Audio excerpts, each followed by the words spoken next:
This video is made possible by our loyal Patreon supporters. Visit patreon.com.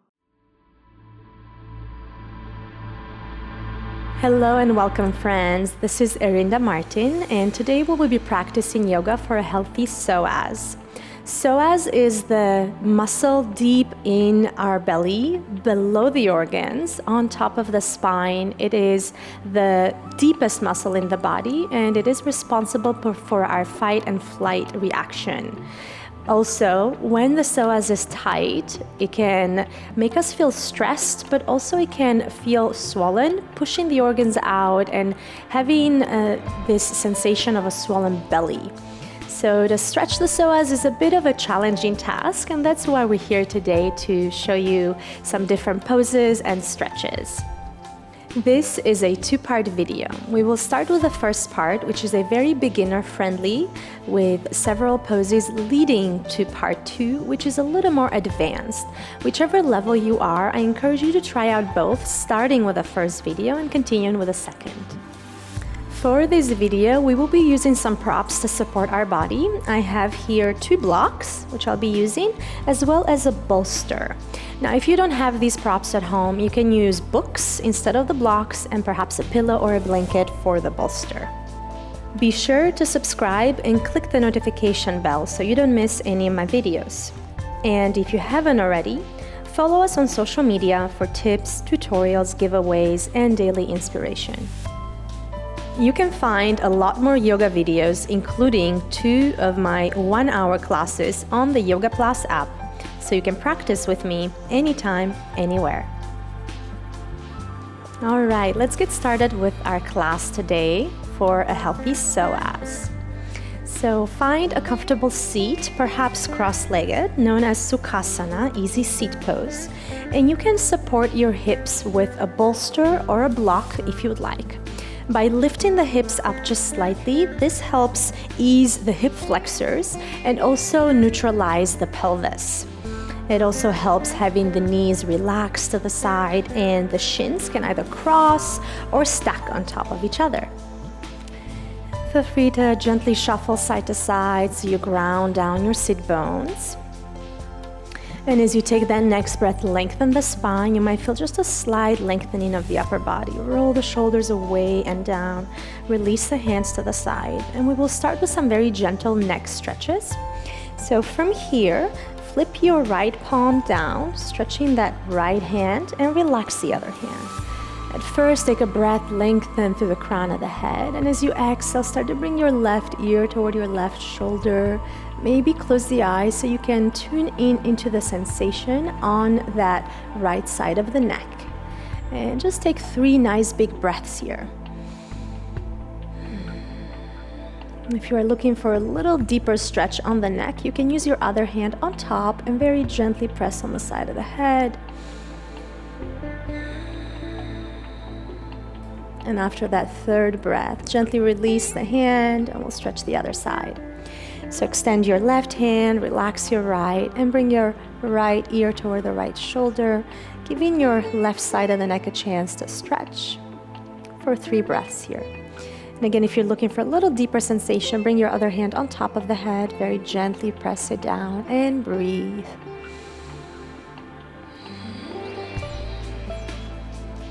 And gently release the top hand. And start with a couple of neck rolls. Release your chin to chest. And using your breath, move your head back, up, to the other side. And then the same the other way around. And return to center. Now we'll continue with stretching the spine, going down the spine from the neck down. Flip the palms up as you inhale, extend your arms nice and tall, feeling as if somebody's pulling you gently through the wrist. On your exhale, flip the palms slowly, bring them down, and you can start to move the chin as well along with your hands. And flip your palms facing up as you inhale, lengthen the arms overhead. And when the arms reach up, feel as if somebody's gently pulling you through the wrist. This will give the spine a little length. On your exhale, flip the palms and slowly bring them down. And add on a little bit of a neck stretch, neck movement here. So as you inhale next time, bring your chin up, feeling a gentle stretch in the throat. And as you exhale, bring the chin down, feeling a gentle stretch in the back of the neck. And we'll do this one more time. Inhale, lengthen. Exhale, relax. Now keep the left hand down on the mat as you inhale. Bring your right arm up, just a side stretch here. Feel the right side body nice and tall, nice and long. And we'll go side to side a couple of times. Bring the right hand down. As you inhale, bring your left arm up. And go ahead and look up at that hand. And on the exhale, lower it down. You might feel this stretch even slightly in the front, right on the side of the stomach. And to the other side, one more time on each side.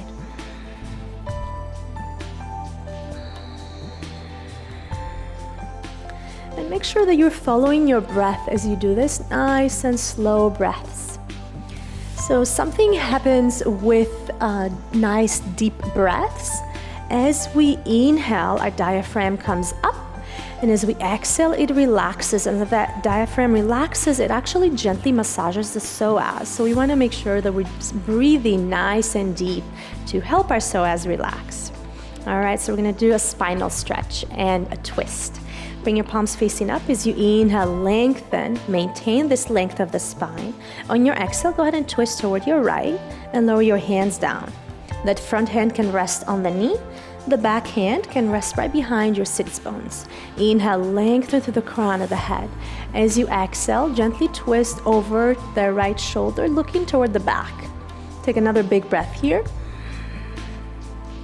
And as you exhale, gently release the twist. And we'll go to the other side. Inhale, lengthen your arms. Exhale, twist over to the left, lower your hands. Inhale, lengthen through the crown of the head. Exhale, look back over that left shoulder. Inhale as you are. Exhale, slowly release and come forward. And go ahead and take a nice long breath here. Wonderful. And now I'm going to turn over to the side to continue demonstrating.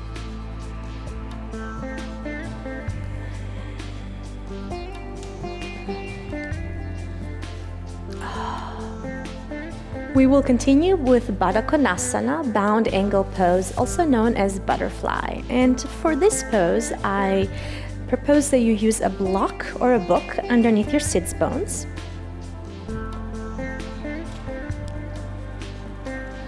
And this helps even out the pelvis.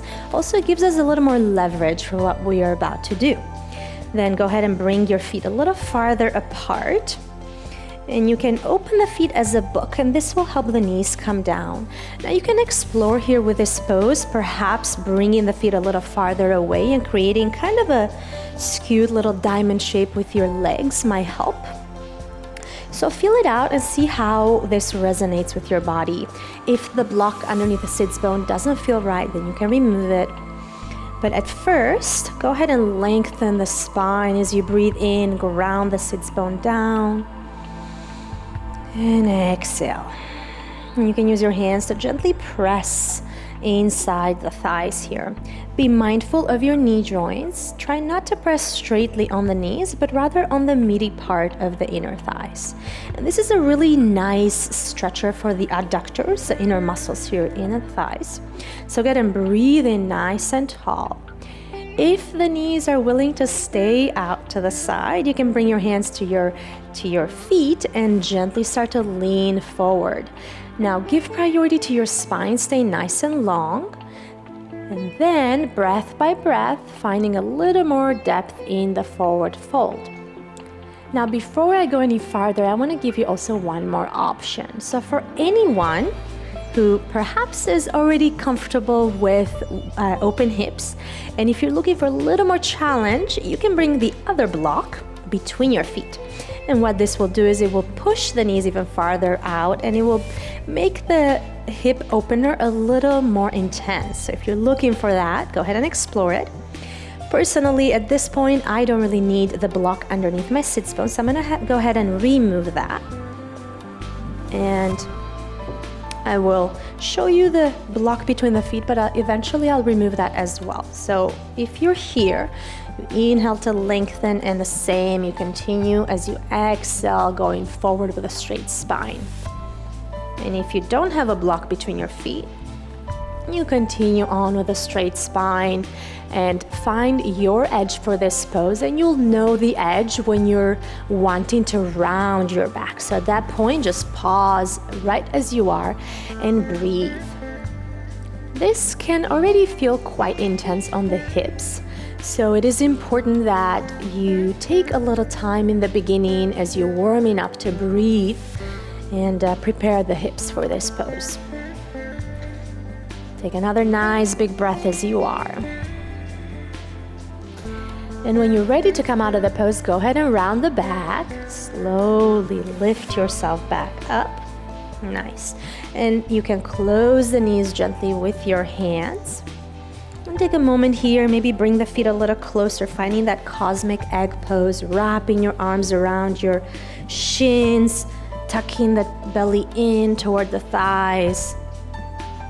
And slowly release that. And we'll hold on to the right knee as it is. We'll extend the left leg out.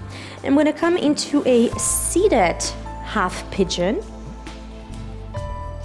And bring the right shin on top of the left thigh.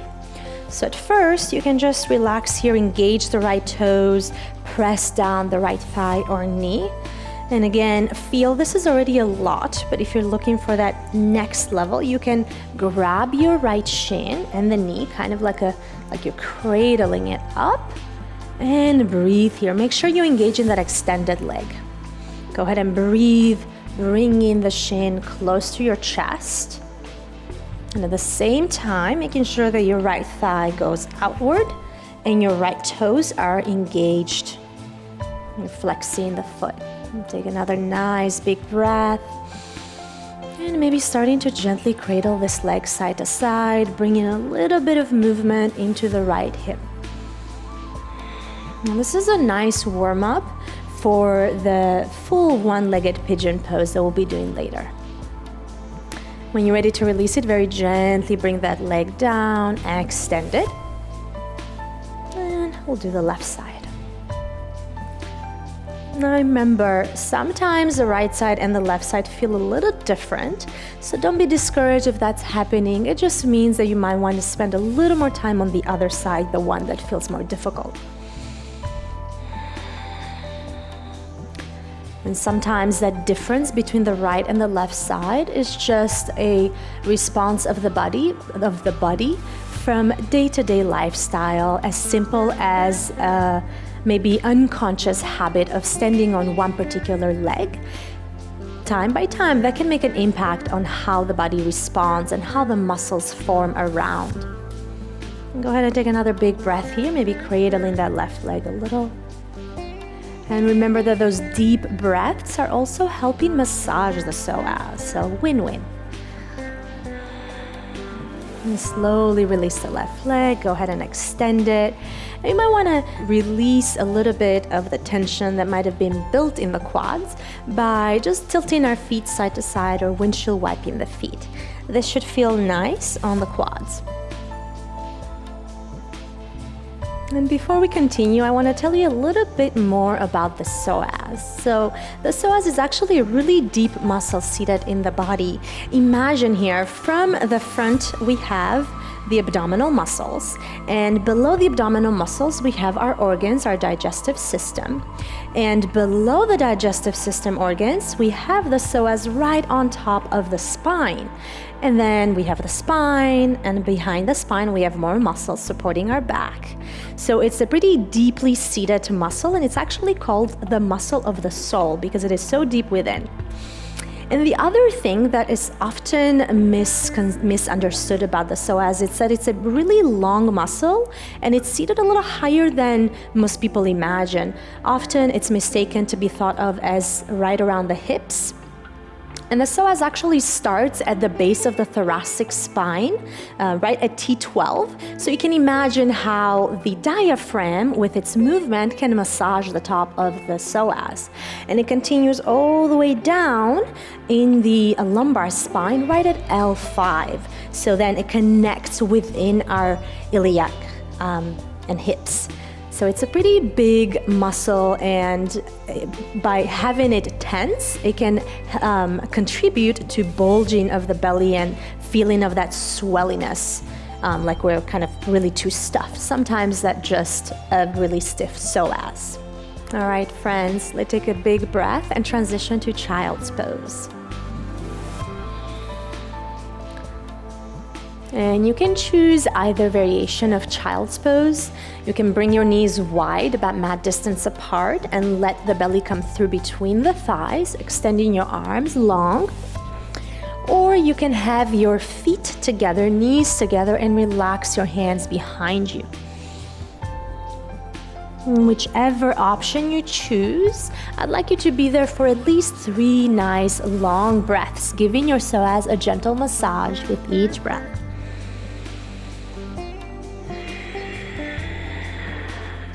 As you arrive in Balasana, child's pose, relax the forehead on the mat, relax your arms nice and long in front of you, and let the hips come down toward the heels. This is a really good relaxing pose, and it also helps stretch our quads and our lower back. Now, one of the things that a tight psoas contributes to is overall sense of stress. So when our body is in that fight or flight mode, it sends the cortisol stress hormone throughout the body, and when that's not properly released, it can be stored in our tissues. So it's really important that we use our breaths to release that stress and relax into our bodies and soften our psoas. And for that next breath, if you would like, you can bring your hands together in reverse prayer right behind the head, and let your elbows come forward a little more, giving your underarms a chance to stretch here. And at the end of that breath, release your palms down. Very slowly start to walk your hands back toward your knees, coming out of child's pose, and bring your knees toward each other. And from here, we'll transition to laying flat on our bellies in prone. So go ahead and extend your legs behind you. Relax the belly, and we'll come into Bhujangasana or Cobra Pose. So at first, make sure that the tops of the feet are down and the toes are pointing back, and that you're pressing your hip flexor bones down on the mat. You're using your hands to grasp and grip into the mat, shoulders away, chest forward, neck nice and long here. So you might feel a significant engagement of the triceps. They're really working here to hold you up. But you also might feel a nice stretch of the front body and a nice stretch of the psoas. So go ahead and take 2 more big breaths here, lengthening the shoulders away from your ears, chest forward, shining your heart. Another variation here, we can use a Sphinx pose by bringing the forearms down. It's slightly different, a little more gentle, but a little more relaxing for the shoulders. The same rule applies for the lower body. So the tops of the feet are down, and you're grabbing at the mat, trying to pull it towards you and pushing your chest forward, shoulders away from your ears, and take 1 more nice big breath here.